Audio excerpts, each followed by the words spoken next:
The paper itself not only has to be coming from industry, but it must be related to a specific industry product that is either already delivered, about to be produced, or for whatever reason got very long into the production cycle and was killed because the company discovered something. It is not a place, for example, where a student going for a research internship for a summer has done something and it gets to be published because they represent that company. That's not it. It really does have to be about a product. So the goal here, and why this is such a popular session usually, is it's one of the unique times you can actually get industry to explain what they're actually doing, as opposed to many academic researchers in particular guessing or hypothesizing what they're doing. So for example, in one of the best papers yesterday in the best paper session, the entire paper was basically saying, hey, what we've been assuming about how DRAM sense amps was designed is wrong.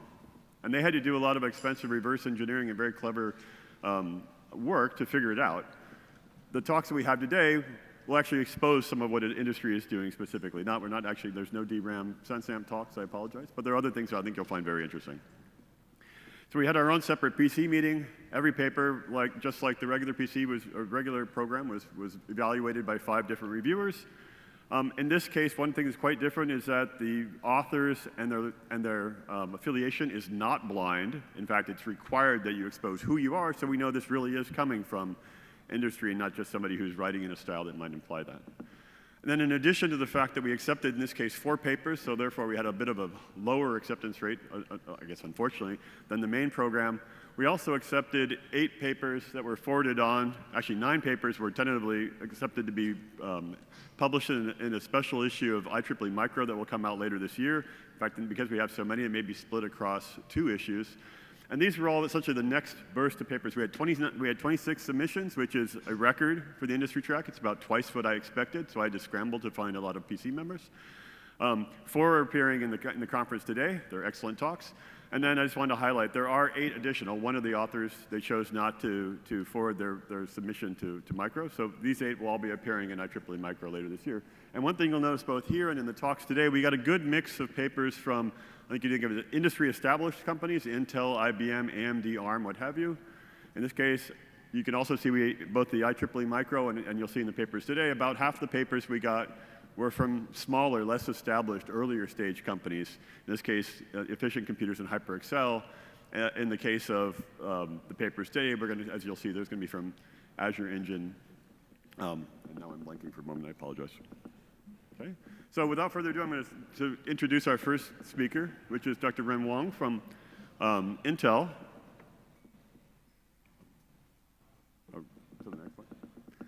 Who's going to be talking about the culmination of work they've been doing over the last number of years to introduce accelerators into mainstream processors that are tightly coupled into the core itself. In some sense, we all look back 10 years ago when they were getting started, we were all thinking, well, general purpose processors are great for general purpose, but if you have something very specific, they don't necessarily work so well for whether it be encryption to support the kind of operations that our keynote speaker earlier today covered. And so starting with Sapphire Rapids, they're actually introducing in the chip itself another novel accelerators, and Dr. Wang's going to be talking about that journey. Thank you very much.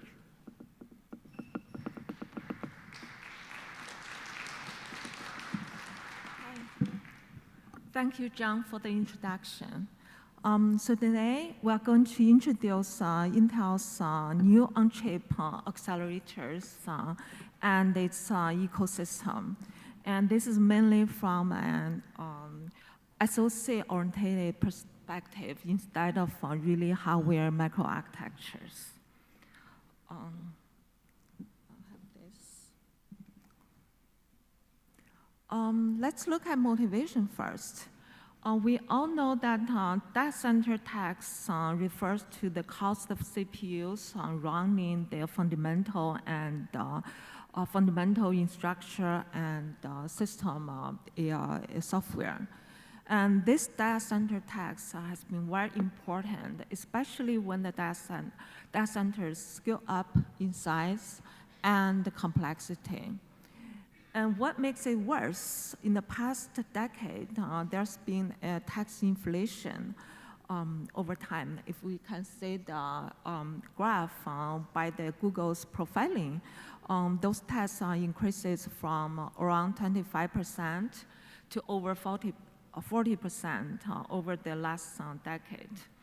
So this motivates people to design various accelerators to accelerate those memory operations, compression, and those common workloads. So why we actually think toward on-chip accelerators in CPU complex? The past accelerators have been based on, for example, FPGA, GPU, and all those. First of all, not all workloads are created equal.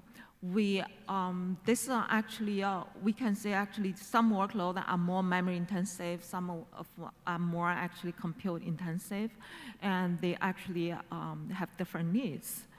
For that, we need actually domain-specific accelerators to address the requirements of those high-value operations, sometimes across multiple segments. The discrete accelerators through PCIe, which we often refer to off-chip accelerators, they don't fit into all the workloads.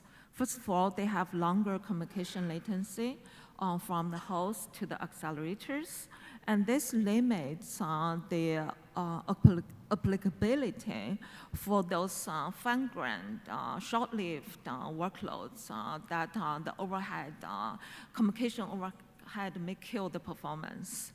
And also, in general, the off-chip accelerators cannot take advantage of CPU's powerful memory system. And they have device memory, or you have to use DMA to the host memory. As I was just talking, and CXL, the base memory in the future is trying to break this type of memory wall. But that's another topic beyond the scope of this paper. Discrete accelerators usually actually also consume extra energy and cost. So based on those kind of reasonings, we have been actually thinking toward the CPU accelerator combined SoCs, where you have a set for on-chip accelerators that perform some basic operations. And Intel is actually at a unique position for such an architecture because Intel owns the CPU architecture and also has a quite experience of designing the off-chip accelerators in the past. For example, the quick assist, it's appeared in one of the past talks. So in that sense, we have actually, in SPR, we introduced the 4 on-chip accelerators for this purpose. That includes,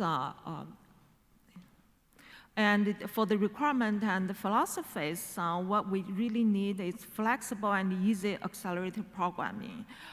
The software is always the key to encourage people to use the accelerator hardware features.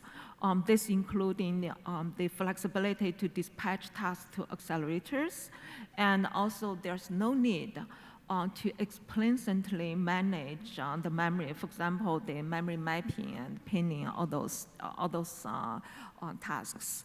And also the CPU accelerator and accelerator interaction need to be actually fast and efficient.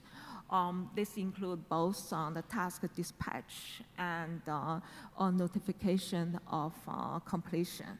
And we also want to provide options for the user to define. Do you want the data to be on the cache, to be located in the cache or memory? So this type of DDL options. And we also want scalable accelerator sharing and virtualization to be able to support multiple threads, VM, and containers. And QoS control and telemetry capabilities are also needed as well. So those are actually high level of requirements and design philosophies we have in mind over the multiple years of the journey of the product. So in the from Sapphire Rapids, we actually introduced 4 on-chip accelerators. The first one is dynamic load balancer called DLB. This is actually for networking and microservices workloads. And the second one is called IAA. The second one is actually DSA, the data streaming workload. This actually it performs a lot of memory streaming and memory-related operations. And it serves workloads such as networking, storage, machine learning, HPC. Then that's QAT.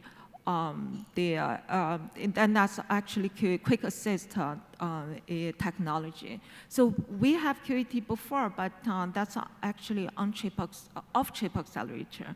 Sapphire Rapid is the first generation QAT becomes on-chip. And also IAA, the Intel in-memory analytics accelerator. This is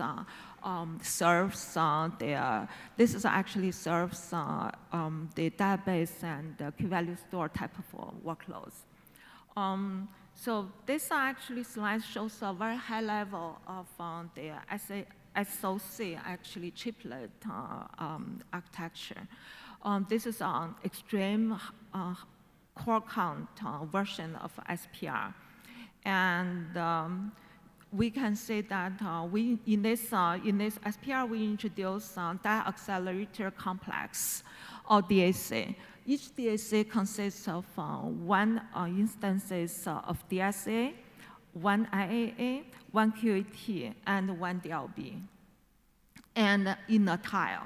And on one chiplet, we have 4 instances of DAC, which means on one instances, there will be actually 4 instances of each on-chip accelerators.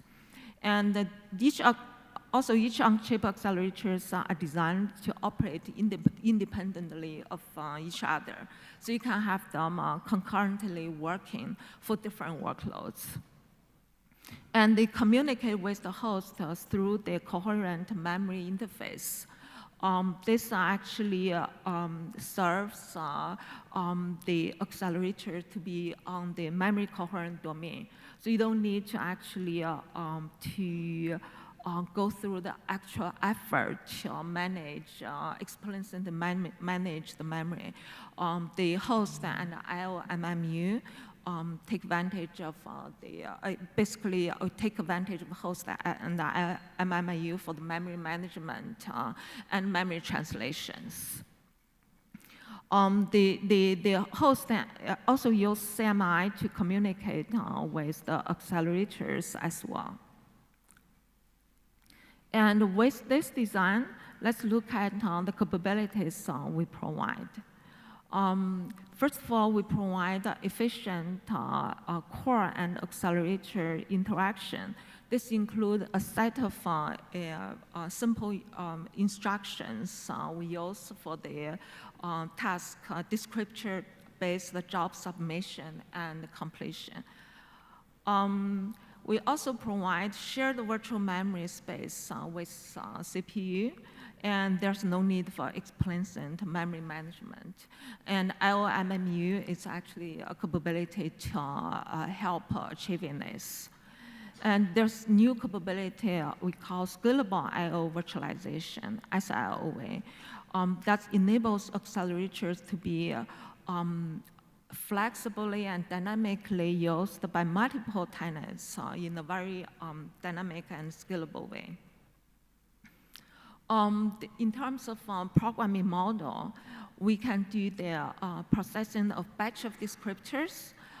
This reduces the job submission overhead. And we also support both synchronized and asynchronized processing. And there's also QoS and telemetry support as well. As actually an example, let's actually look at a little bit details, a couple of technologies. And one is Intel Accelerator Interface Architecture. So this is actually, it's a set of instructions from user space and as well as kernel space to enable the descriptor dispatching and completion record checking. And one is move-dir DIR and move-dir series, which actually can write the data to any actually specific memory space that include the memory space belong to the accelerators. This can be used to efficiently dispatch the descriptors to the accelerator. And then that's enqueue command, which is descriptor dispatching for shared workload. And this goes to the shared work queue, and the hardware can manage the shared work queue to alleviate software of such overhead. And the user space interrupt, user space monitor, and user space wait and pause a set of instructions for signaling and synchronization between the accelerator and the host. So those set of instructions are designed for the accelerator interface, but they are not limited to only on-chip accelerators. They can use them for off-chip accelerators and other actually technology as well.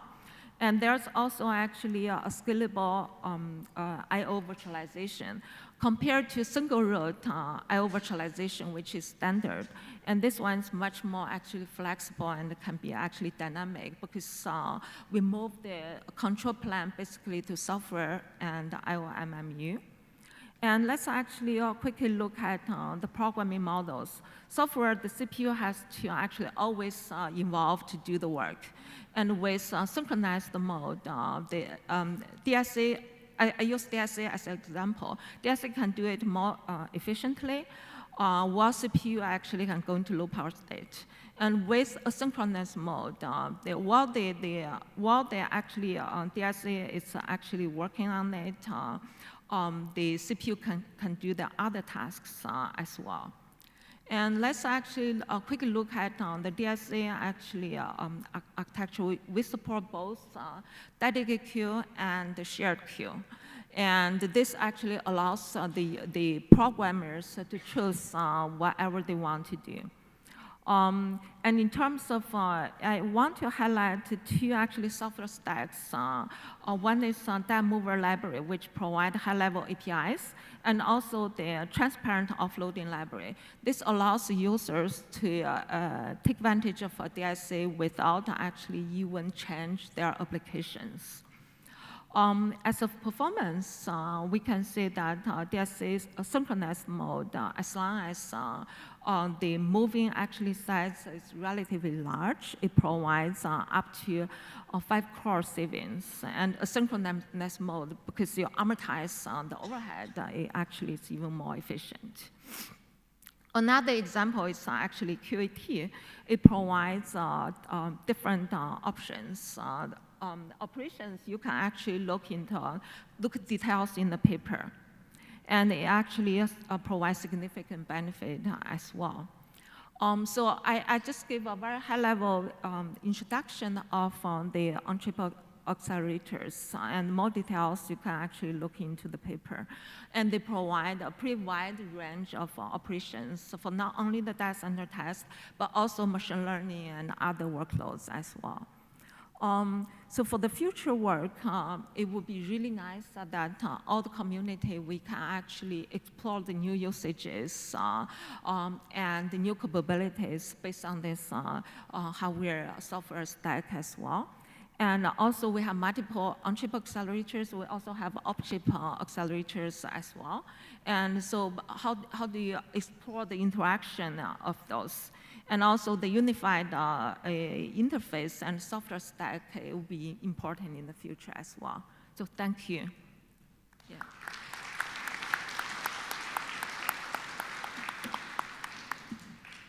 Thank you, Dr. Wang. We have time for at most one very short question. We ran over a bit there. And I talked probably a little bit too long, too. Mark Hill, University of Wisconsin. So accelerators can also be invoked with just memory mapped instructions. Why did you choose to add instructions to your ISA? I'm sorry? Can you actually repeat the question? So accelerators can be memory mapped so that you could access and invoke them with just loads and stores. Yeah, yeah. Why did you choose instead to add instructions to your ISA? Okay, so when you actually map the memory, there's caused some performance issues and kind of inflexibility as well. So by not having to map the memory, we actually can use, we actually allow the memory swap. We can handle the page fault and such. So it actually provides the much more flexibility and performant way. So let's take the speaker again.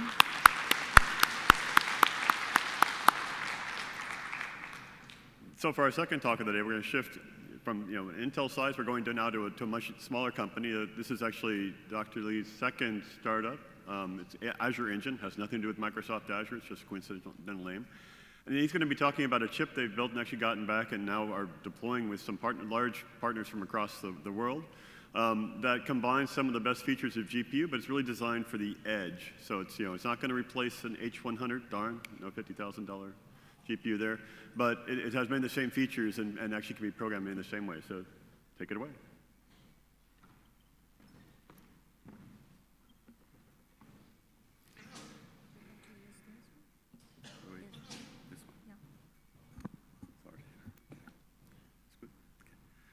Thank you. I'm honored to be here to present our work. I'm Yuan Li from Azure Engine. I'm the founder of the company. And we established the company from 2016. And from here, we did a lot of explorations. Now, these days, looking back, actually is the best time we have ever seen in the silicon deployment. You can see for the lot of new architecture has been appeared. CPU has been highly flexible. So GPU means massively parallelisms can be done. TPU is made especially for AI efficiencies, which is new CGRA. CIM is for the computing in memory. CGRA is for reconfigurable computing. Even wafer scale with an automated chip size, NPU with the neural processors. So many different architectures have appeared. And this is the golden stage of the parallel computing. But what is the trade-off? I think if we look at the fast deployment, low cost, low power, high performance, general programmability, and low latencies, each type of device has its own advantages. For the GPU, it's very general, so it's fast to deployment, accepted worldwide. But NPU, I think, is made very efficiently. And the CPU has been working more accepted by everyone, like who doesn't even need to program it, right? But do they have any balance? We're chasing for the balance combining the efficiency of ASIC. And we wanted to achieve the same time the general programmability. Does it ever exist? This is the answer we have explored. So we wanted to put them all together, and RPP means for reconfigurable parallel processor. We named it for this, particularly for the parallel processing. And if we found out, actually it is possible to put them together, achieving both. So this is our chip, and this is the silicon I have in my hand, and we are in mass production. And we sold it to multiple customers, and one of our AI PC, major PC vendors is using our chips. For this chip, it's very small, actually. It's 17 by 17 millimeters, so it's 32 TOPS. It can fit into the SSD shape. It provides different workloads. For this one, you can see it is completely different architecture compared to the normal GPU. It's a data flow. But this one gives you circular data flow because you can execute like arbitrary data lengths. instruction length. And we need to feed the data from the memory unit, and we need to get the instruction from the instruction cache.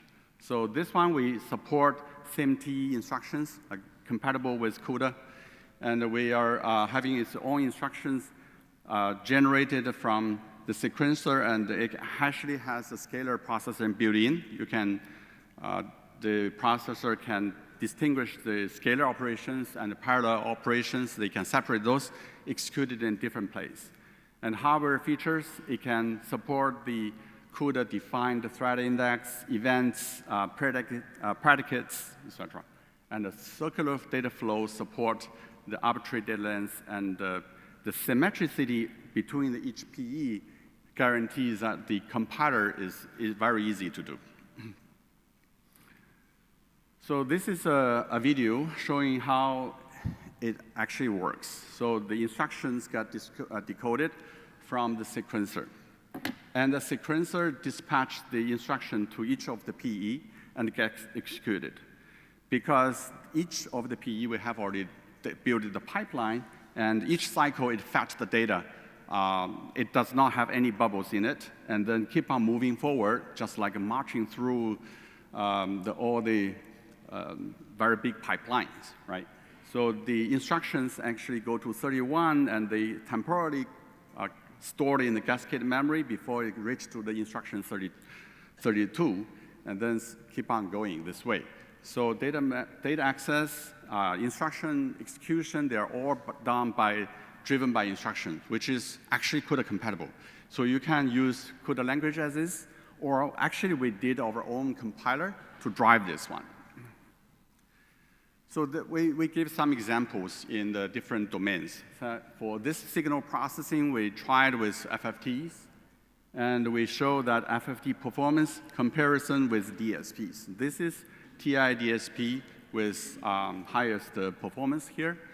We can see that it is much faster than the traditional DSP for this floating point execution.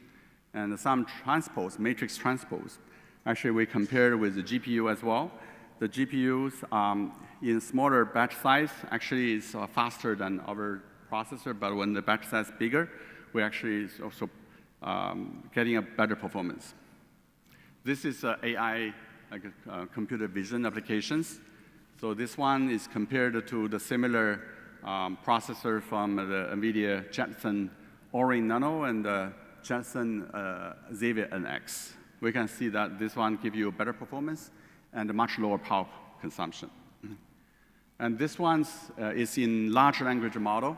So we limited the power to be 8 watts, and we can execute the Llama 7 and Llama 3 8B with about 14 tokens per second, which is completely limited by the current memory throughput. The stable diffusion we can also work on pretty well. And actually, interestingly, we have compared this one, the efficiency compared to the 7 nanometer processors. So we see that from the published data, we can see a 14 nanometer processor actually surpass the 7 nanometers processor by a factor of 2. So the spatial efficiency, they are actually equivalent. But given the 7 nanometers and the 14 nanometers like ratio, it should be the reverse side. Right? So we wanted to see efficiency. Why? How can we achieve this efficiency? We actually spent a lot of time to explore, and we found out we have to define what is efficiencies mathematically. So mathematically, we have to define the index for this architecture instead of like independent of technology nodes and independent of the frequency. So we give this formula to compute for any application. We can make it can be described by a program which is made from n number of instructions, and each one has gate count and then how many instructions used for that, and we can compute the complexity of that one. And then the processor's complexity can be computed by the total gate counts of the processor times the cycle counts. And then the processor computing efficiency can be defined by the ratio of the two. That's easy, right? And let's give some examples. Any chip for digital chips, they're made by transistors. We can do this way. This is NVIDIA Jetson Xavier, 12 nanometer. GPU area is about 90 millimeters square, which is equivalent to 760 million gates. The number of instructions for the integer 8 they can do at the same time is 12.3 million gates equivalently. So if we calculate the efficiency, we can see surprisingly it is very low. It's only 1.6%. But if we look at the Google's TPU generation 1, they have publications on that. And the matrix multiplication area plus some accumulation areas together, it's about 190 millimeters square, which is equivalent to 390 million gates. The number of instructions, we calculate the efficiency equivalently is about 21%, which is an order of magnitude better, right? But look at our R8 chips for this general processor. So we can do much more general processing, but the efficiency is pretty high. It's 12%. So we can use this one to compare anything, like FPGAs, GPUs, CPUs, anything can be compared together, and you have a target to achieve. And we have developed our own software stack, including the compilers, instruction set simulators, and the libraries for AI, signal processing, and matrix multiplication, things like that. And this one has been utilized for multiple industries now. Video analysis, signal processing, industry camera, and we gain one of the major AI PC vendors. And this is our first generation only. For the second generation, we're going to work on the chiplet to put 70 Bs, like Llama 70 Bs processing performance onto the smaller chip. And the third generation, we wanted to use higher geometries to attack the larger problems. Thank you. This concludes my talk. Thank you.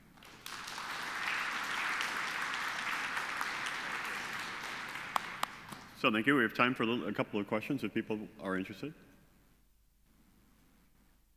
So actually, I do have one myself. So this was fascinating. You mentioned that you have some partnerships in place. What are the applications that they are envisioning using this on? So one of the major applications they wanted to use is for the AI PC. Basically, they wanted to do large language model on the processor. Yeah, on the processors, on the discrete component, SSD card shape, and slot in the PC. So you mentioned, at least in the title, that you mentioned edge computing. Is there a particular kind of edge or embedded system type of application you envision? Yes, video analysis. We have a video decoder also built in to decode the videos. Okay, that's interesting. It looks like the next one you're going after is auto driving. So thank you very much. Thank you. Thank you very much.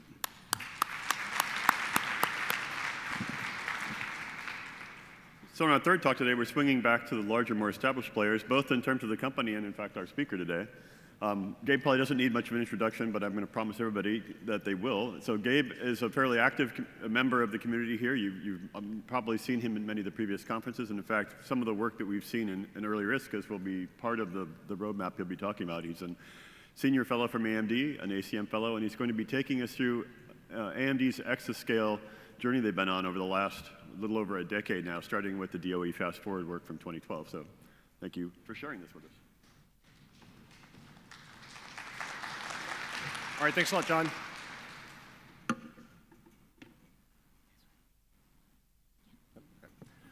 It's an absolute pleasure and delight to be here. Very honored to present on behalf of our team. I'm just one of many. And today I'm going to talk about our latest processor that's really the culmination of a lot of the work we've been doing for well over a decade now on our Exascale journey. So just very, very briefly, kind of what we've been through so far. This journey really started well over a decade ago when the U.S. Department of Energy started, what was their series of Star Forward programs, Fast Forward, Design Forward, et cetera. And we've talked about this in some of our past works. We've actually had several papers. From the beginning, we've had this concept of what we call an accelerated processing unit that I'll talk about some more. And the vision was, for these grand HPC types of machines, we should have a combination of CPU, GPU, and memory all heterogeneously in a single package. And so we've kind of developed and refined this vision over the years, and we've documented this in a few prior papers. At the same time, we've also been, at the company level, developing chiplet technologies and really driving, pioneering this as a manufacturing and architectural technique. And we've talked about this in great detail in our past ISCA paper. A lot of this work culminated a couple years ago in the design and deployment of the Frontier supercomputer, which really satisfyingly still retains the #1 spot on the top 500 list. And you can have your comments about LinPack and whatnot, but it's still, I think, just an achievement that we're all very proud of. So that said, we gave a lot of information about that last year as well. So what we're going to talk about now is sort of like the sequel, right? We had talked about this vision of an APU, but we actually hadn't gotten to build a single processor, a single socket, single package APU in that first generation Exascale machine. So we're very excited that in the upcoming El Capitan supercomputer at Lawrence Livermore National Labs, you're going to be using the AMD Instinct MI300A, which is indeed a single package APU solution, and we'll get into some more detail about that. And so at a high level, the APU, as I kind of mentioned, it's just putting all the heterogeneous processing capability into a single package, and beyond just the integration aspect of it, a key part of it is having a single unified memory, both in terms of the visual address space and the physical address space. And so your CPU, your GPU components, all access that same memory. If the CPU mallocs a memory, the GPU can allocate it, can access it with a zero copy type of interface, and that can simplify programming, has efficiencies, et cetera. Along the way, I just wanted to provide a little context of some of the ideas we had in the past, kind of on the path to getting to MI300. We had what we called the Exascale Heterogeneous processor. We talked about this in last year's ISCA paper. In particular, a couple points stand out. So we had what we called this version 3. This was almost like a hyper-aggressive version where perhaps we had turned things up to 11, which was a little too far, with stacking our high bandwidth memory, which is itself a 3D stack, on top of our compute chiplets, on top of an active interposer, right?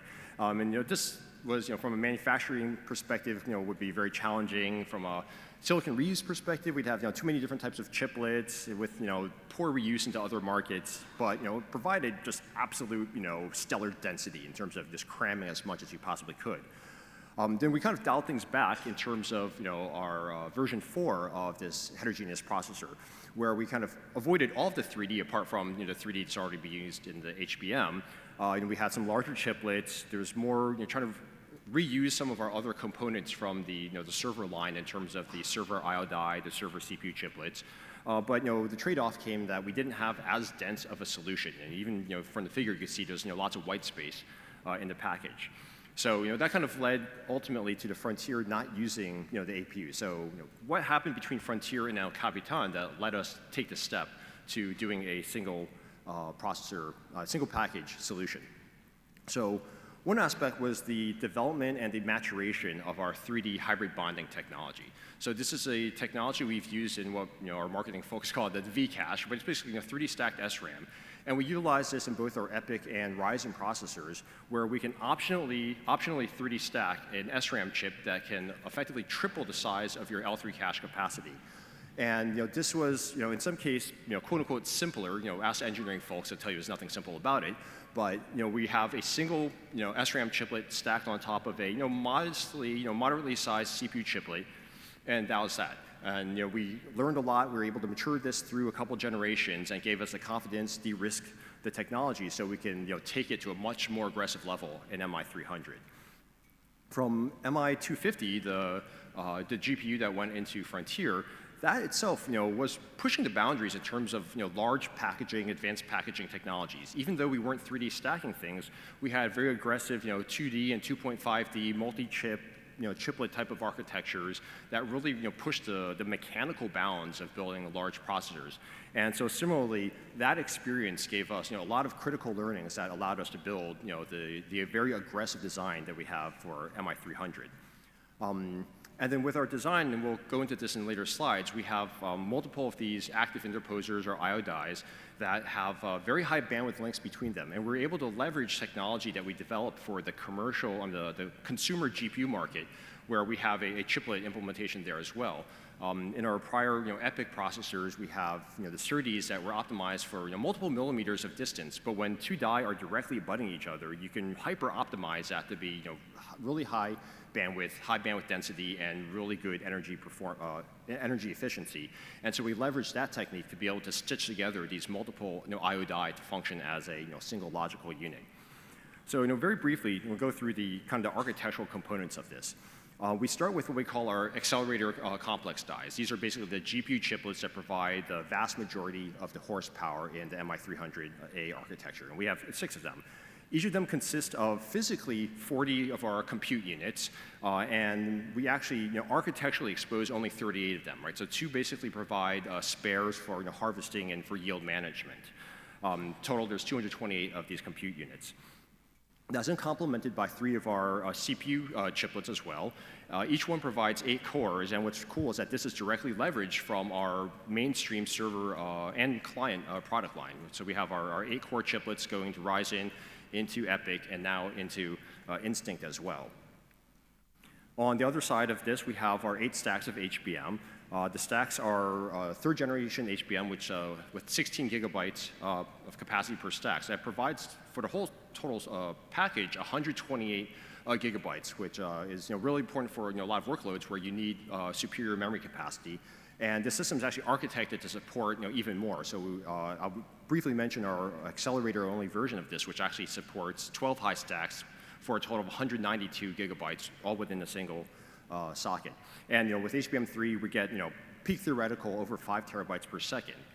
Also cool in front of this, we actually have a memory side cache architecture. We basically provide 2 megabytes of infinity cache per memory channel. There's 128 memory channels total, so that's 256 megabytes.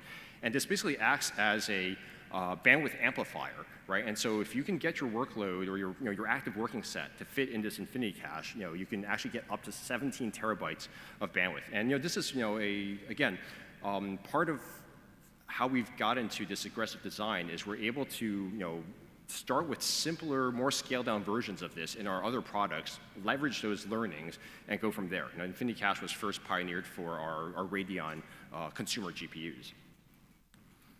Okay, and then finally we have our Infinity Fabric network. It's basically our network on chip, although since things are chipletized, it's really kind of like network across chips. The NOC name kind of breaks down a little bit, but basically provides all of the data movement throughout the system. All of the compute chiplets of different types can access the cache and the memory, and it also provides the I/O connectivity to whether it's our Infinity Fabric that links to other MI300 sockets or your more traditional PCIe.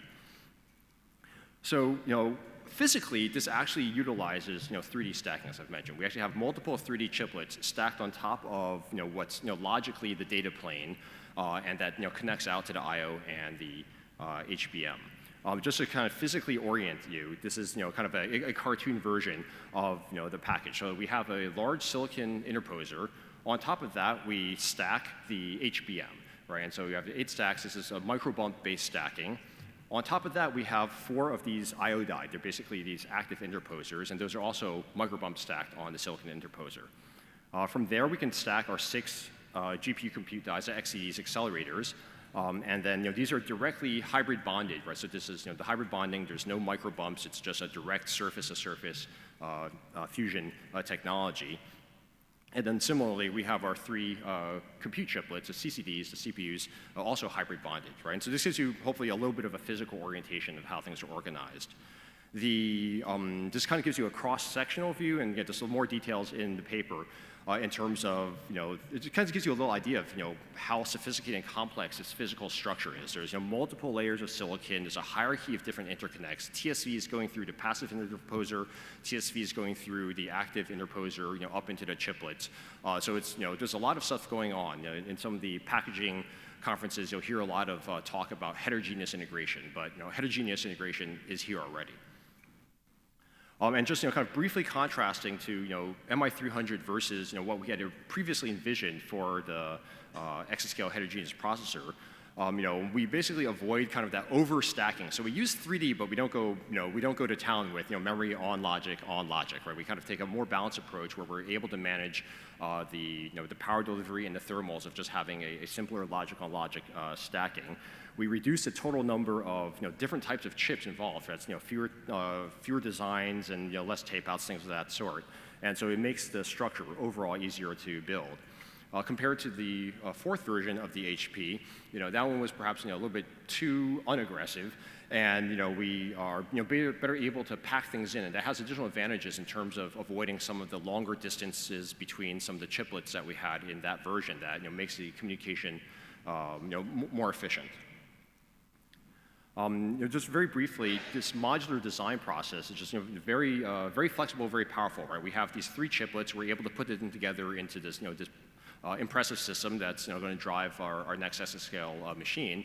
But similarly, we can also take, for example, only the XCDs, the GPU chiplets, and basically no new tape outs, reassemble them into this accelerator product, right? So MI300X is right now selling tremendously well for the AI and ML space, and this is just a hardcore, really power efficient, throughput oriented type of machine with, as I mentioned earlier, 192 gigabytes of memory. So you can store really large models and such in there, and obviously this is very attractive. And I won't go through the whole stack, but again, just kind of pointing out the modularity of this approach allows us to leverage these efforts across multiple product lines. The modularity also goes to the way we've architected the overall kind of system at the node level.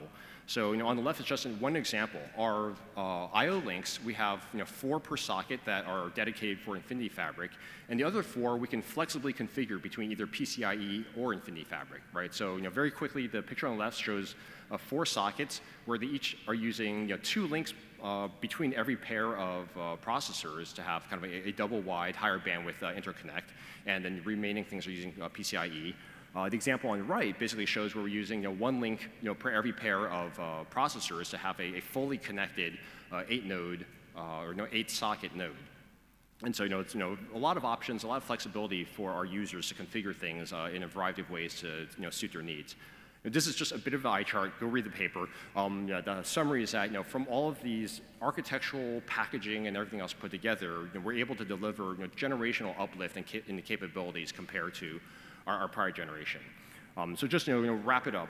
There's this is I think we're all really excited by this improvement of MI300 over the prior generation, but things are not slowing down. The demand for more compute, both for HPC and AI machine learning, is just we need more performance per watt, more performance density, and there's really again a continued call to arms for our community to just keep innovating in all these areas.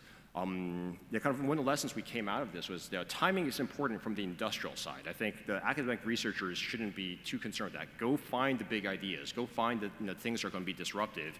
We'll figure out from a manufacturing and other practical perspective when's the right time to intercept. And that's kind of one of the lessons we had. The first generation MI250 for Frontier, the APU wasn't a bad idea. Like we didn't build an APU because it's a bad idea. It just wasn't the time. The technology wasn't ready. But things have advanced, things have matured, and now that's what we're doing for MI300, right? So we can worry about when's the right time, but we really encourage, especially a lot of the young researchers here, think big, go bold, and get us the crazy new ideas. And I think one other important kind of learning from this is that it's just such a great reminder for myself for just like how social of an activity research really is. This has required a tremendous amount of co-design and co-optimization across different functional units in the company, vertically up and down the stack, and even externally with the DOE and other customers and partners. So this has been a fantastic journey, but there's still a lot more to go ahead of us. So with that, thank you very much.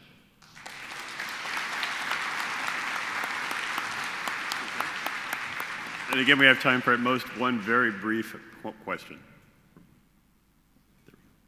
Hey, Gabe, great talk. As you're aggressively integrating on package, you're removing things, late binding choices. Historically, you can change the ratios between CPUs and GPUs, GPUs and memory, and so on.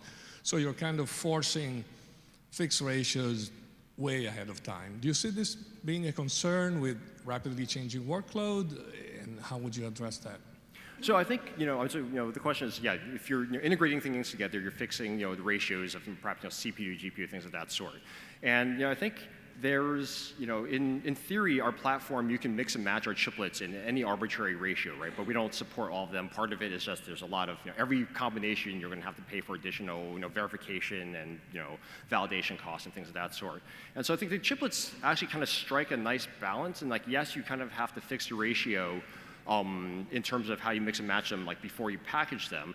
But it's not as bad as if you were to design like an SoC that's just a single monolithic thing, and whatever you put in there, that's what you have. Like, like for example, going from the APU to the pure accelerator, like there's no additional tape outs, required effectively, right? We can just kind of mix and match them. So it's not, you're not early binding. It's not like late binding. It's kind of somewhere in the middle. And we found that, thus far, that seems to be it's suited our needs. Like now in the future, could there be some other scenarios where that may or may not be the right trade-off? I think that it's plausible, but for the time being, that this seems like a good way to approach it for us. Thank you. Let's thank our speaker again. Thank you, Jeff.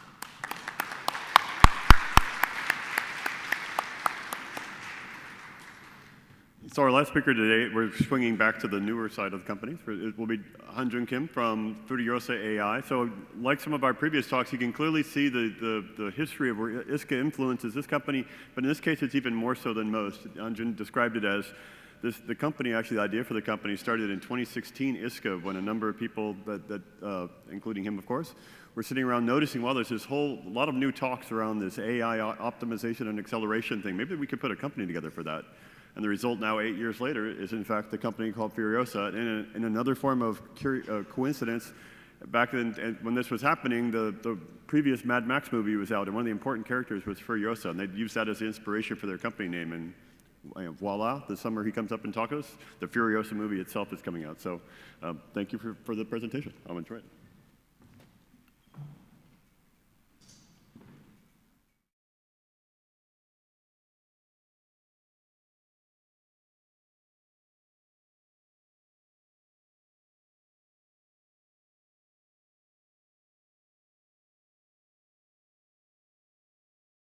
Thank you for a great introduction. I brought the chip, the actual implementation of this paper, and it just came out about a month ago, and it's a very big moment for us to present our paper and the chip at ISCA. We developed high-performance commercialized AI chip and full software stack used for inference in data centers. Today, I'll introduce core idea of our architecture, tensor contraction processor. Similar to how ChatGPT and LLM are shaping our daily lives today, AI will be part of everything we do in the future.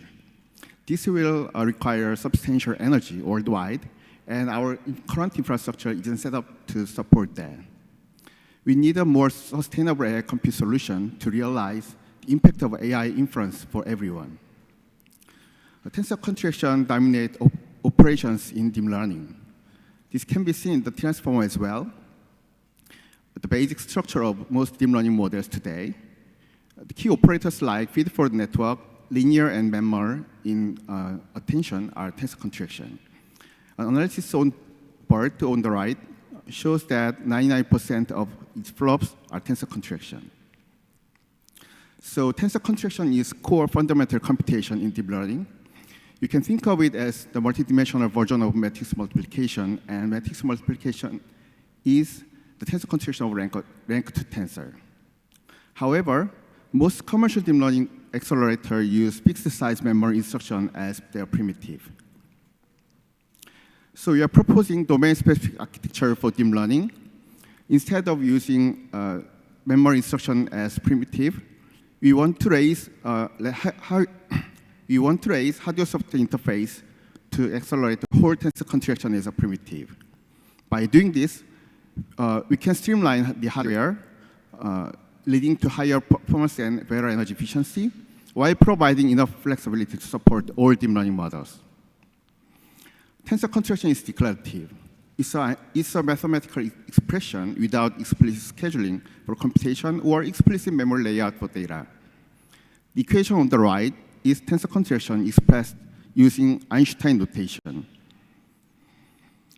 If you look at this example, it doesn't show any computation order, parallelism, or how the data is laid out in memory. To transform tensor contraction into a primitive that can be executed by our architecture, we introduce low-level ISM notation that combines tensor contraction with explicit memory layout and scheduling. I'll explain how this low-level ISM can allow tensor contraction to be executed efficiently as primitive in our architecture. This is the simplest example of tensor contraction. The image on the left shows a case where the matrix A and B are multiplied to produce matrix C. This computation is described using for loops as shown in the middle.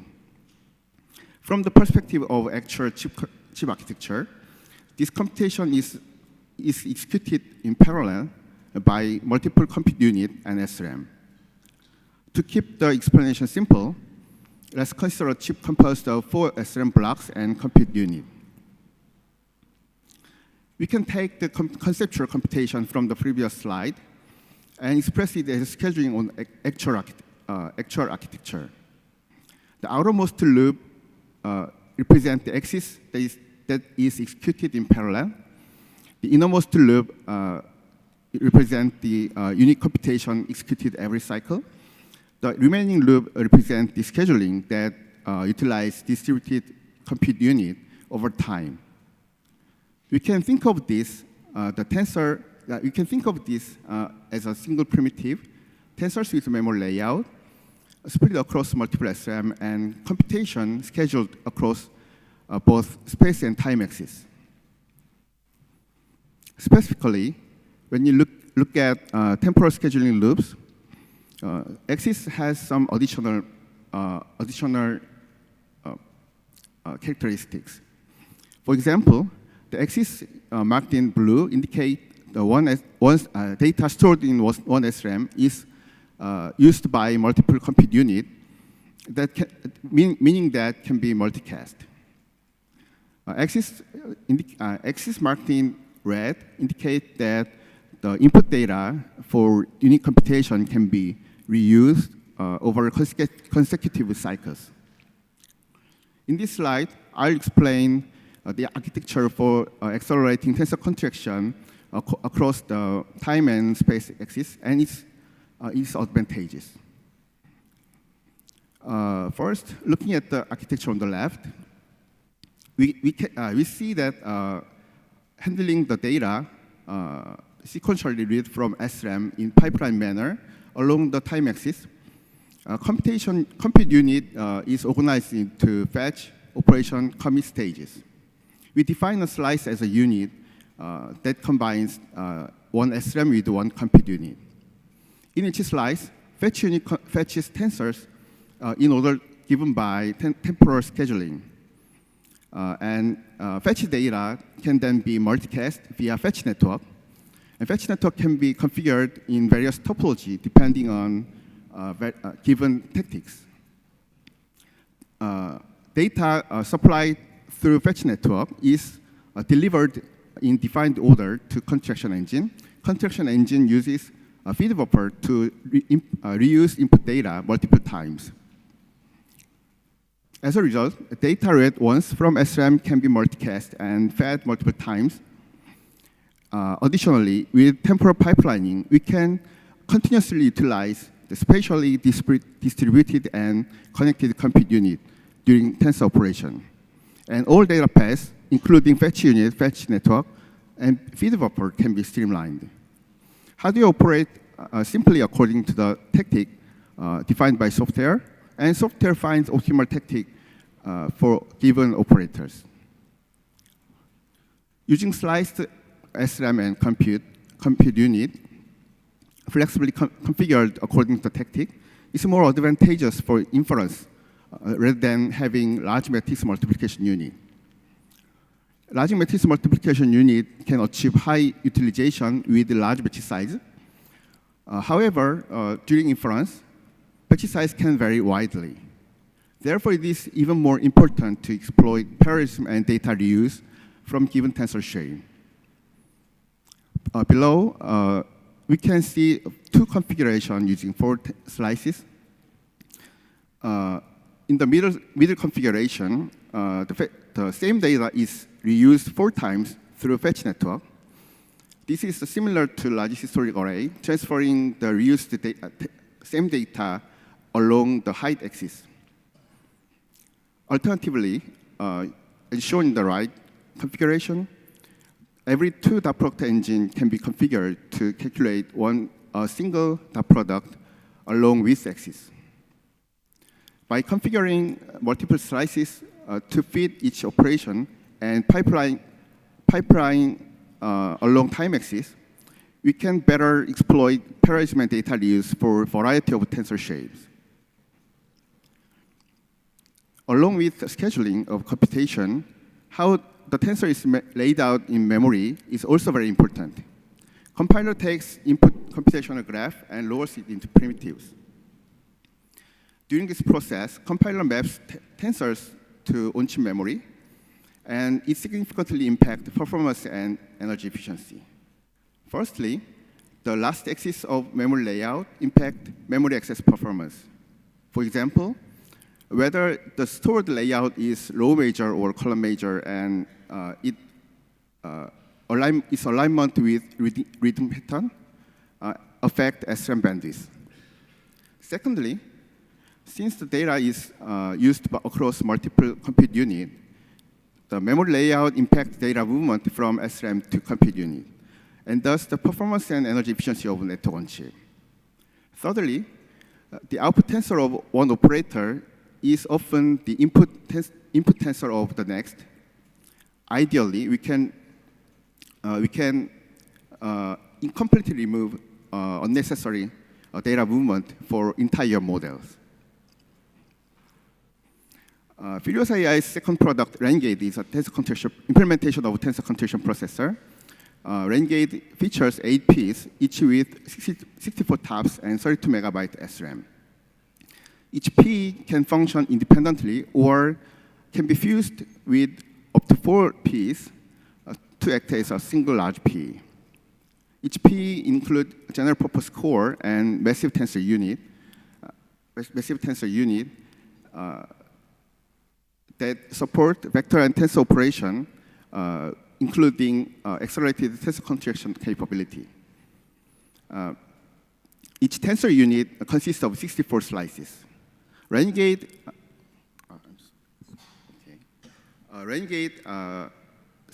is designed to support a wide range of models, but more optimized for LLMs. For deployment in a globally distributed IDCs near urban area, it needs to be air-cooled rather than consuming kilowatt-level power, while providing maximum memory bandwidth and capacity. So therefore, Renegade is designed with 150 watt TDP and utilizes 48 gigabytes of latest HBM3 memory. We evaluated Llama 7B model quantized to int8 and compared to FP8 result from H100 and L40S. We use a low-level programming tool and cycloc simulator. For first token latency, for sequence length 128, H100 shows 7 milliseconds, while Renegade shows 8 milliseconds.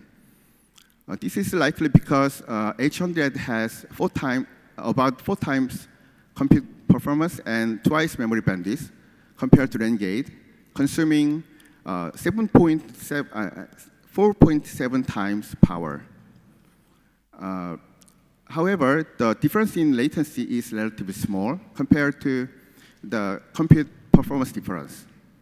This is because with batch size of 1 and sequence length of 128, it is challenging to achieve high HP utilization, whereas Renegade can achieve higher utilization by effectively leveraging the parallelism from various axes.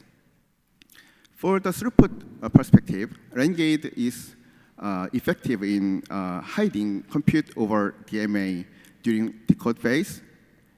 as a result, RANGate achieves RANGate maximizes performance by fully utilizing memory bandwidth. Consequently, RANGate shows 2.7 times performance per watt compared to H100 and 4.1 throughput per watt for batch size 16 compared to L40S. Let's summarize the talk. We raised the hardware-software interface by using tensor contraction as primitive, a core computation in deep learning. It enables streamlined hardware and maximized parallel data reuse. It offers flexibility to adequately support all deep learning models and compile optimized to minimize data movement across the entire model. RANGate is now up and running and is on track for commercialization this year. Thank you.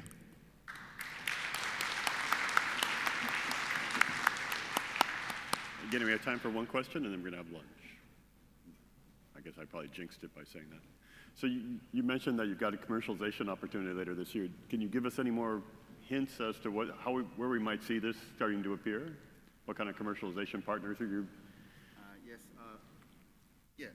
Yes, we have some partners in Korea, such as LG or Samsung and so on. And we also have partnership with Hugging Face. So we ship the customer sample in this third quarter, and we'll publicly release this product at the end of the year or the next year. Speaker again?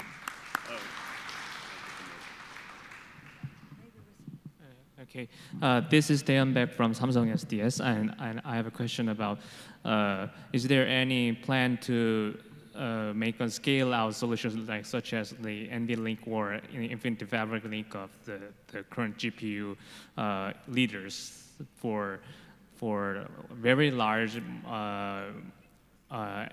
AI model to accelerate? That's a very good question.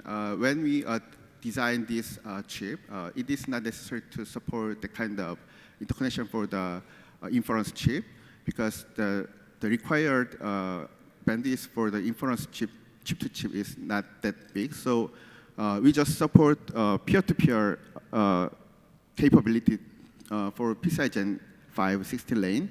But for the next generation, we are planning to add some custom fabric to our accelerators. Thank you very much. Thank you.